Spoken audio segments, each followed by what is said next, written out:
Hello दोस्तों, welcome to विद्यालय IAS. आइए आज हम जानते हैं भारत के प्रधानमंत्री और उनके कार्यकाल से जुड़ी हुई कुछ बातें। इससे पहले अगर आप इस चैनल में नए हैं तो चैनल को सब्सक्राइब करें, वीडियो को लाइक करें, शेयर करें और कमेंट करें। भारत के प्रधानमंत्री 15 अगस्त 1947 को भारत के आज़ाद होते ही अंतरिम प्रधानमंत्री के रूप में जवाहरलाल नेहरू जी को चुना गया था। फिर ये पहले आम चुनाव जो 1952 में हुए, उसके बाद पहले प्रधानमंत्री भी नियुक्त हुए।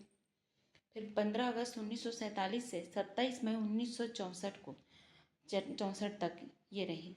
उसके बाद इनके निधन के साथ ही गुलजारी लाल नंदा जी को एक्टिंग प्राइम मिनिस्टर बनाया गया, जो 27 मई से 9 जून तक रही। ये लाल बहादुर शास्त्री के बाद भी आएंगे।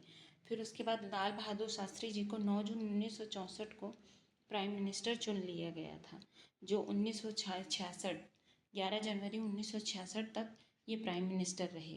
ताशकंद समझौता करने गए थे और वहीं पे इनका रहस्यमय निधन हो गया। फिर लाल बहादुर शास्त्री के नाम से ही एडमिनिस्ट्रेटिव एकेडमी लबासना चलता है। और फिर फिर एक्टिंग प्राइम मिनिस्टर के लिए गुलजारी लाल नंदा जी को बुलाया गया, जो 11 जनवरी 1966 से 24 जनवरी 1966 तक अपना फिर से कार्यकाल निभाए। फिर आई इंदिरा गांधी, जिनका चुनाव 24 जनवरी 1966 को प्रधानमंत्री के रूप में कर लिया गया।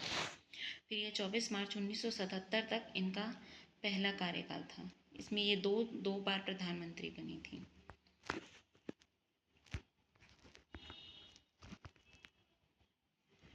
चौबीस जनवरी 1966 से 24 मार्च 1977 तक। क्योंकि ये जवाहरलाल नेहरू जी की बेटी थी, इसीलिए भी इनको चुना गया और ये एक स्ट्रॉन्ग लेडी थी। फिर आए मोरारजी देसाई। मोरारजी देसाई का कार्यकाल 24 मार्च 1977 से 28 जुलाई 1979 तक था। फिर आए चौधरी चरण सिंह, 1979 से 14 जनवरी 1980 तक था। फिर से आई इंदिरा गांधी 1980 में चुन के।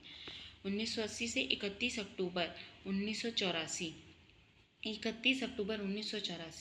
इन्होंने ऑपरेशन ब्लू स्टार किया था गोल्डन टेम्पल पे। इसीलिए दो सिख, सतवंत सिंह और बेअंत सिंह, इनके सिक्योरिटी गार्ड थे, उन्होंने ही इन पे गोली चलाई थी। और फिर इसके बाद इन्हें इतनी गोली लगने के बाद एम्स ले जाया गया, दिल्ली एम्स। अब दिल्ली एम्स की 7वीं मंजिल पे इनका इलाज चल रहा था और 8वीं मंजिल पे मीटिंग में राजीव गांधी जी को प्राइम मिनिस्टर चुन लिया गया। अब ये अपना कार्यकाल 31 अक्टूबर 1984 से 2 दिसंबर 1989 तक अपना कार्यकाल निभाए। इनका भी बॉम्ब ब्लास्ट में निधन हुआ था राजीव गांधी जी का। फिर आए वीपी सिंह या विश्वनाथ प्रताप सिंह, ये 2 दिसंबर 1989 से 10 नवंबर 1990 तक रहे।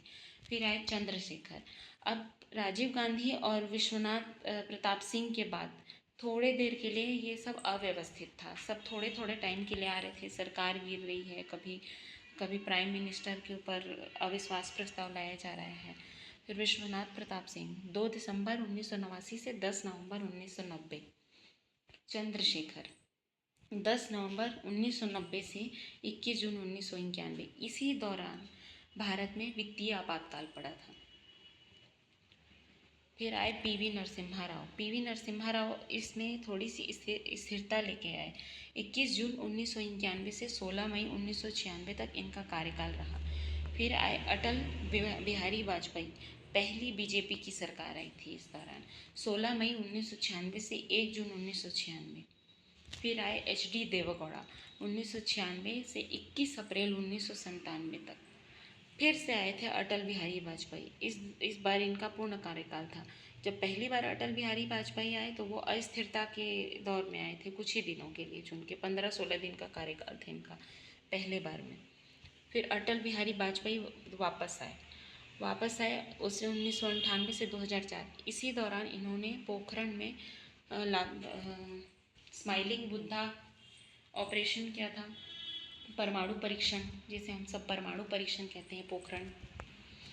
फिर आए डॉक्टर मनमोहन सिंह। अब 1991 के वित्तीय आपातकाल में इनका बहुत बड़ा रोल था, इसीलिए इनको 2004 से 14 तक 2 बार प्राइम मिनिस्टर चुना गया है, मनमोहन सिंह जी को। और फिर आए नरेंद्र दामोदर दास मोदी।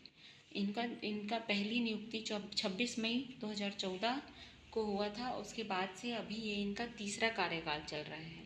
इसी तरीके के वीडियो के लिए विद्यालय IAS को सब्सक्राइब करें, लाइक करें, शेयर करें। Thank you.